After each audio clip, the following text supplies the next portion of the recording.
Tonight is the law. We are told in the book of Acts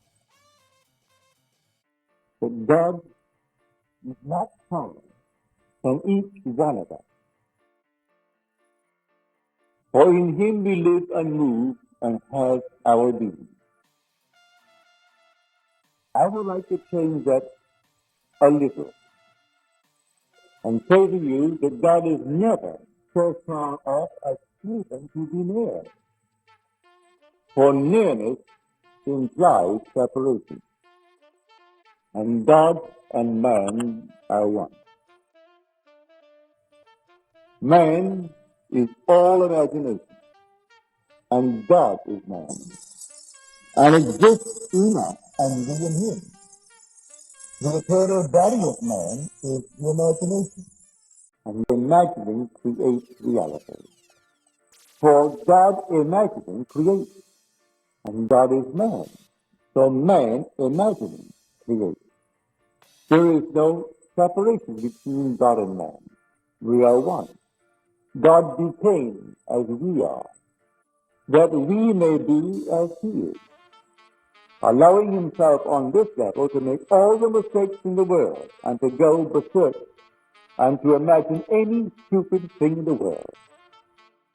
Now, let me share with you a few stories. These stories by William Butler Yeats. You can find them in his volume called Good and Evil. It first came out at the turn of the century. It's part of his collective work. But the individual volume has been reprinted, I think, 3 or 4 times. And this is the chapter which he named Magic. He said, I was spending a vacation in Paris, and I got up early. I thought I would go out and get the morning paper before my host rose. And then I came through, and I saw the little maid laying the table for breakfast. And I told myself one of those long, stupid stories that one tells only to oneself. If something had happened which had not happened, I would have hurt my arm. And so I imagined myself with my arm in a sling. And as I passed by, I had so completely imagined myself with my arm in a sling that I cast my imaginal act upon that sensitive child, the little girl who was simply preparing the breakfast table. When I returned with my paper, my host met me at the door and was all in a dither, inquiring about my arm, for she said that the little girl, the maid, had told her that Mr. Yates came down with his arm in a sling. Then I remembered what I had done. I simply imagined that had I done what I had not done, I would have hurt my arm, and my arm would now be in a sling. So I cast my imaginal act so intensely upon that maid, she saw it as an actual fact. Now he said, just about the same time, I thought intently of a fellow student and a message I wanted to give him, but I did not wish it committed to paper. I wanted to tell it to him, but he was not present. 2 days later, I got a letter from this fellow student who was several hundred miles away. And just about the time that I had intently thought of him and the message, I appeared seemingly in bodily form as though in the flesh in a large hotel where he was amidst a large crowd of people. And he told me that he would like me to return after the crowd was gone. And then I vanished and returned that night at midnight and told him the message, which he told me in his letter. Now he said, I have no conscious knowledge of the projection. I only know that I intently thought of my fellow students and the message I wanted to convey. And there I appeared in the midst of a huge crowd in a hotel several hundred miles away. And he could tell me to return later after the crowd dispersed, which I did at midnight and told him the message. Now, he said, I could tell you unnumbered stories of the power of imagination. Then he tells the one of Joseph Glenthorne, which is a very popular story, supposedly very, very true. That this student at Oxford University, finding himself, well, without funds, could not continue his studies. And so, in the day that he left college because he could not afford to continue, he found no job, and he joined himself to a bunch of gypsies, traveling gypsies. And one day, two students who knew him at college came upon him among the gypsies, and he made a sign not to be identified. And then came up afterwards, and he told them, I'll meet you in the inn, and then I will explain to you why you find me among this crowd. Well, they were curious, so they went to the inn, and when he came into the inn, he told them they are not quite the vagabonds that people think that they are. They have a secret that is not known at Oxford. None of our professors know it. I know I never heard about it, said he. So no one knows it. But I'll tell you what they taught me. And I have learned all that they've taught me so far, and I've improved upon it. Now, to show you what I mean by it, I will leave you two fellows alone. And when I return, I will tell you what you have discussed in my absence. And so when he came back, he told them in detail what they had discussed, or everything they discussed. And they were curious and wondered why. He said, you had no choice in the matter. I determined what you would discuss. My imagination led yours. Their story is all about imagination. And they, by the complete control of their own imagination, influences your behavior. That's what I learned from them. Well, if God makes all things, well, then God must be the human imagination.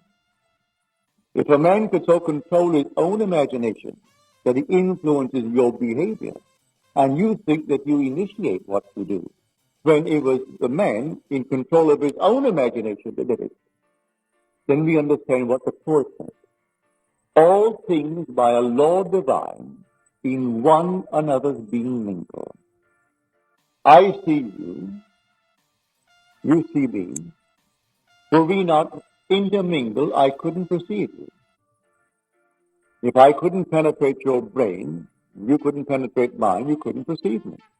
So all things by a law divine, in one another's being mingled. The man who is in control of his own imagination, penetrating the whole vast world in which he is involved, could influence the world. So that is the secret that he tried to tell these two scholars who graduated from Oxford. He could ill afford to continue his studies. So he quit because of the lack of funds. But he learned what no one at Oxford could teach him: the control of his own wonderful human imagination. For that is God. Imagination is that non-objective reality from which all objects pour forth just like sudden fancies. Everything in the world, it comes out of one's own wonderful human imagination. For that is God. And there is no other God. I know in my own case, sitting in New York, sitting in my apartment, with the urge to comfort my sister 2,000 miles away across water. Simply stretched out of my bed, I left the living room, went to my room, closed the door, and asked my wife not to disturb her. And in that interval, I assumed I was in Barbados and on the bed where her son was dying of cancer. There was no hope of recovery. He was riddled at the age of 17 with cancer. And to comfort her, I assumed I was her son. And actually felt myself to be there. And I imagined that I saw my sister Daphne come through the door. And looked, and she saw her brother Neville rather than her son, Bill. And she came over and she looked at me. I saw her. And then I awoke back in New York City. 8 days later, this is before we had such a thing as airmail. It came by slow freight. And so 8 days later, I got a letter from my sister Daphne. She said, Neville, I don't understand it. And she dated the letter. It was the day that I did what I just told you. And I went to the room to see Billy. As I entered the room, it was you. I came over, and I looked at what should be Billy, and I'm looking at you. I rubbed my eyes, I did everything to bring about the normal vision, and I couldn't see my son Bill. I am only seeing my brother Neville, and I couldn't understand it. Now she began to feel through the superstitions of the world, because Billy was dying of cancer, the next one to go would be her brother Neville. That's how she interpreted. She didn't know what I was doing in New York City. What I did not help. He died. He died of cancer. But I succeeded in projecting myself 2,000 miles away under the bed I knew so well. It was my father's room. It was my father and mother's bedroom. And there I knew that that's where Billy was sleeping. And I assumed I was on that bed, and I was actually in the place of Billy. So when my sister saw me, she would be encouraged to have faith, to have hope. But she was so disturbed because no matter what she did, she rubbed her eyes, closed them, opened them, and she is still seeing Neville, and she can't see her son. Now when you hear these stories from those who are not lying to you, you may not understand it, and reason will deny it. Well, if you have an experience, even though reason denies it, you can't deny the experience. My sister cannot deny what she actually experienced, and I could not deny what I did. Because when I came out that night, into the living room, a friend called at the cocktail hour, and she said, Neville, you always seem so light and gay, and tonight you seem so heavy of spirit. I told her what I'd just done. Well, 8 days later, when the letter came, I gave it to that same woman who was home again around the cocktail hour and showed her what my sister had written. So here my wife and my friend were witnesses to what I told them 8 days in advance I had done. Then came the letter from my sister asking for some explanation of it. So I tell you, I know from experience that imagining creates reality. On this level, we're only learning. We're all students. We are simply in kindergarten. And we go berserk as God's servant did. So he made a fortune writing this story. And it's still being shown all over on TV. And he will still get his residuals. And he'll take his residuals and pile it into some maybe IBM stock or some other kind of stock. He hasn't given it away. He'll write more nonsense, for it's all nonsense. But he doesn't realize what he's piling up for himself. Be not deceived. God is not mocked. As a man sows, so shall he reap. You see yonder field? The specimen was specimen, and the corn was corn. The silence and the darkness knew, and so is a man's fate born. So let no one think he's getting away with anything. So you misuse your talent, and you reap seeming rewards today in dollars and cents. Tomorrow, you will reap it in another kind of payment. Another kind of payment tomorrow. And dollars and cents cannot buy it. Dollars and cents cannot free you from it either. You'll go through the experience of having misused the talent that you received. And the talent is the gift of God himself. God actually became man, that man may become God. So this is the law by which we live. Learn to use your imagination lovingly on behalf of everyone in this world, because you're going to reap the fruit of it. Whether you use it lovingly or unlovingly, you're going to reap the fruit of it. So I say to you tonight, God is not apart from man. He is never, not in eternity, so far off as even to be near, because nearness implies separation. That statement from the 17th chapter of Acts would imply separation. He is not even separated. He can't even be near you, because he is your own I. When you say I, that is God. When you say I am, that's God. His name forever and forever. And there is no other God. The minute you say thou, that's a false God. If you address him as you, that's a false God. The only God is I am. That is my name forever. And by this name I must be known throughout all generations. So do not misuse it. Now you can set yourself a goal. Any goal. And if you really know exactly what things would be like if you had realized it, and then enter into that state, may I tell you, it will become to you objective. At the moment it seems only a shadow. Just a shadow. Because you have not entered into the sketch.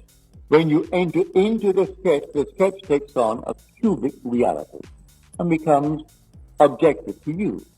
Not to another, but to you. Now leave it alone. In time, in its good time, it will flower and become what the world calls an objective reality. It was real the very moment you entered it, because you are the reality. All things exist in the human imagination, but all things, you name it, it exists in you. But it exists in you only as a shadow. It's shadowy. But if you enter into the so-called shadow and clothe yourself with it, it ceases to be a sketch and it becomes a cubic reality, just like this room. At this moment, your home you know so well is only a shadow. And this room that you do not know very well, it seems so real because you are in it. Now, everything in this world, so-called natural effect, every natural effect has an imaginal cause and not a natural. A natural cause only seems. It is a delusion of the fading memory. Our memories, yes, it's good, it's adequate for sameness, but it's not perfect. I'll show you. When you go home tonight, take an ordinary, a magazine, take the cover, a landscape, or a postcard, and look at it and know exactly what you're doing. You're looking at the postcard. Try to memorize it. Spend as much time as you want on it. Spend an hour if you want. Try to memorize that card. And you think you know it, all right, you know it. Now turn it over and try to reconstruct it from your memory of it. And be honest with yourself and see how far you are from what you were observing. Yet when you turn it over, your memory picture of it is good enough for sameness. You know it's the same card because it is good enough, but it's not good enough for the accurate picture. So our memory is all right. It's good enough for the call to sameness. And so that's why man does not remember what he has imagined. He forgets what he's imagined, he sets it in motion. And when it confronts him as his harvest, he denies he had anything to do with it. He can't remember what he did. Now, every imaginative man in this world is forever casting, I would say, glamour and influencing the entire world of the passive, unimaginative. They're forever falling under the influence of those who are vivid in their imagination. They are reaping it, and you'll understand the cry on the cross, Father, forgive them, for they know not what they do. For some vivid imagination has compelled them to act as they act. So forgive them, the actors. Any condemnation goes to the author, not the actor. Man condemns the actor in the drama, when really, if there's any condemnation, it is really the author, not the actor. And the author of the play is God, for God is your own wonderful human imagination. This one that extorted $560,000 from Qantas, he didn't conceive it, he saw it on TV. And it gave him an idea. And he thought, maybe I can get away with it. Well, who is the author of it? Rod Sterling. Here was Sterling, he was the one who conceived it. And here was an actor who thought, here's an idea to get $500,000. And he got it. Because there were 107 souls aboard that plane. And they couldn't run the risk that it may not be true. But if at a certain altitude it would go off, then they had to pay that extortionist $560,000 and save the lives of the 107 souls aboard that plane. So he got the money, and he was the actor. If you catch him, undoubtedly they'll send him up for life. But who is the actual culprit? Sterling. He wrote it. And so he's making all kinds of money out of that he wrote. And he continues to make it. He wrote a series that came, well, it went for 2 or 3 years at prime time. It's now still selling at other times, called Twilight Zone. All of his marvelous imagination. It doesn't hurt anyone what he did in that one. But he has made a fortune using the talent. But in this, he misused his talent. And his regret does not alter the fact. But in the end, no one gets away with any misuse of his talent. He pays it in a way that money will never be able to compensate. That's the story. So your own wonderful human imagination is God. And that God is creating all the phenomena of the world. As Disraeli said, man is not the creature of circumstances. Circumstances are the creatures of men. We are creating them. We are not the victims of circumstances. We are creating circumstances. Man is not the creature of circumstances. Circumstances are the creatures of men. Benjamin Disraeli, don't do something. There was a man, an able man, who said Christianity is the fulfillment of Judaism. He never denied that he was a Jew. His very name tells you who he is. Benjamin Disraeli. Das is out. Israel. Benjamin of Israel. That's what his real name is. He never denied he was an Israelite. But he knew that the Christian faith, if properly understood, was but the flower, the fruit on the tree of Israel, the fulfillment of it. When God actually became man and flowered in man, and the whole vast wonderful imagination that is God awakened in a man. And he knew that he was God. And he tried to tell his word, and they denied it. That was not what they were looking for. And buried in every man is God. And in each man, he has to awaken. And when he awakens, he is God. But before he awakens, oh, does he go amok. As he makes mistakes, these horrible mistakes of the world. But the day will come, he will completely awaken within man. When he does, he'll be governed by love, and nothing but love. Until he's completely governed by love, what horrors we create in this world. So the whole vast objective world is created by the imaginal act of men. Everything now proven in the world was once only imagined. I don't care what it is. The simplest of the things, the chair, the dress you wear, the hat, the house, everything was only imagined and then executed. It began all in the imagination of man. Everything that is in this world is nothing more than the imaginal act of men pushed out, good, bad, or indifferent. So tonight, you take me seriously. I know that you and you alone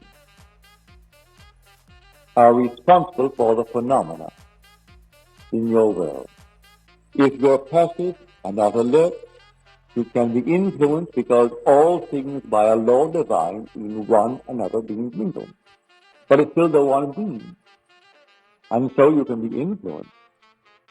You and I trust that you could not be influenced to take a picture shown on TV and extort $500,000. I trust your ethical code is beyond that. But not everyone is beyond it. You and I hope, are beyond such things. But there are unnumbered people who are not, and they will simply be influenced by the powerful imagination of a writer, a very successful writer. Who is it tonight?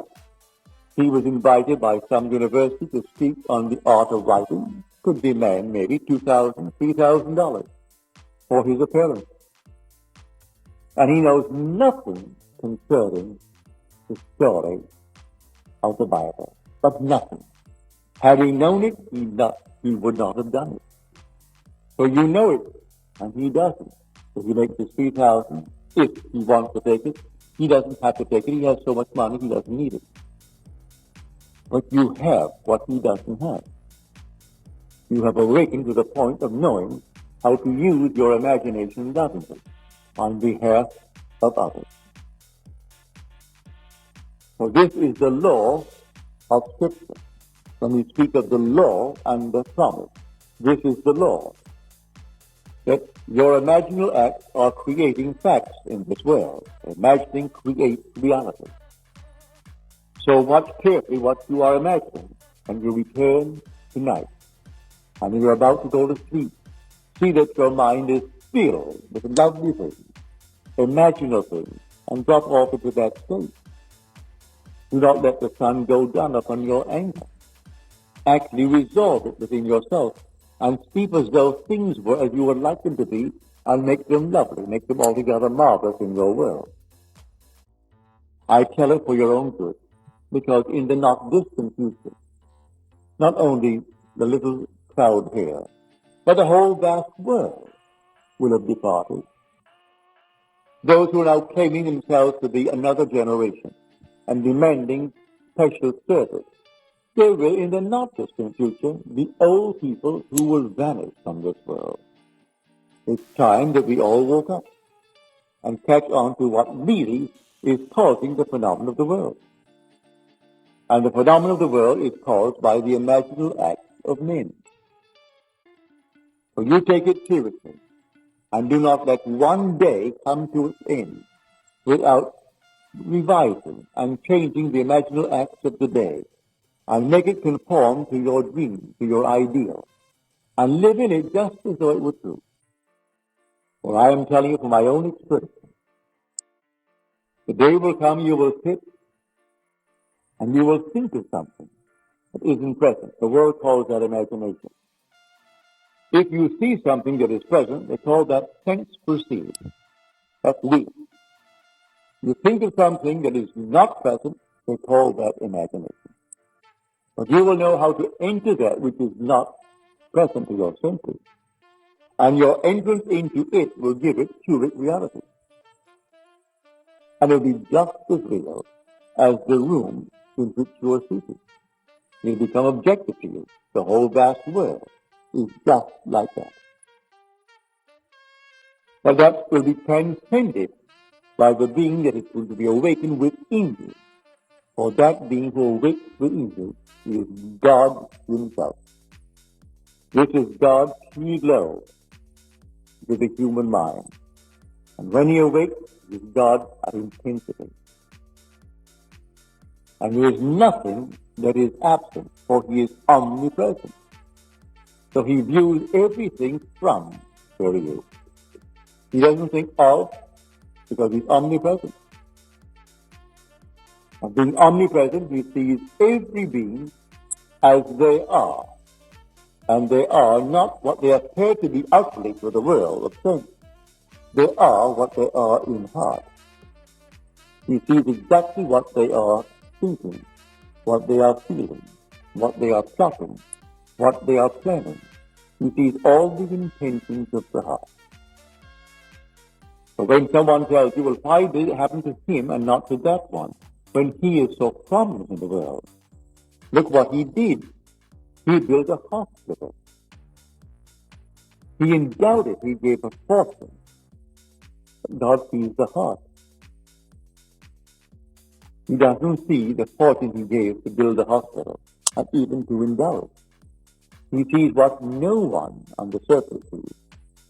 He sees the motive behind the gift. He sees everything behind it all. Because he sees everything, because being omnipresent, he sees everything as it is now. So when you're told, he called all before him and said, no, I reject him. This is to pick out the one called David. He rejected his brothers, but he said, man judges after the appearance, and God sees only the heart. So I reject him, I reject him, I reject him. Called the other one, and then came David. Now there's a man after my own heart who will do all my will. And so, now you'll realize, if you take it seriously, what is in store for all of us. The end is God. The origin of all was God. In the interval, we go berserk. We run amok. But if you know what you could do, start doing it. Don't wait. You can be the man, you can be the woman that you would like to be. But wanting it is not going to do it. You must be it. You can't just say, I would like to be it. You must assume that you are it. And keep in the assumption that you are it. For the assumption, though at the moment denied by your senses, denied by everything round about you, if persisted in, will harden into fact. So you dare to assume that you are the man, the woman that you want to be. And day after day, live in that assumption as though it were true. And that assumption will become a reality in your world. Even if you go hungry, doesn't matter. No matter what happens, go hungry. But persist in the assumption. And that assumption will objectify itself and become a reality in your world. Do not fall by the wayside for any little thing on the side. And I can't tell you how thrilled I am when I get the letters, where in your dreams you are teaching the law of imagination. When someone raises your age, will in a dream have an argument, say, with a priest or a rabbi or a minister, and you are instructing them in telling them. Now, a dream, you know, is egocentric. If yourself was shout. But yet here you are, you're actually taking the symbols of authority and simply bringing them down to a certain level. They're no longer your authority. You are instructing now and telling them, which is yourself, made visible, what you have discovered concerning the cause of the phenomena of life. And when you have these dreams and you share them with them, you tell them, as you do, I can tell you my thrill. Everyone will one day awaken. And when he awakens in the only place where God ever awakens. He awakens in the skull of man, in Golgotha, the human skull. And when he awakens, he comes out of that skull, and it is God that is born from above. And then he goes through the normal series of time, and he arrives at that point where he becomes, well, of age. He reaches the age of spiritual puberty. And then the earthly father disappears. And when he reaches the age of 12, Joseph disappears from the scene. And now he is now a creator. He can actually create his own image. He creates because he's reached the age of spiritual puberty. And so the earthly father ceases to be a part of the play when the lad in the temple reaches the age of 12. But he has foreshadowing of it before and after. It's a prophecy there. It doesn't say 12. When he was about 12 years of age, they're talking and they wondered, why did you do this to us? And he said, did you not know I should be about my father's business? And he was talking to his father and his mother. And they did not understand him. And then Joseph disappears from the play. He is no longer brought back into the play, for he has become the father. And so the son becomes the father. He now creates as God the Father.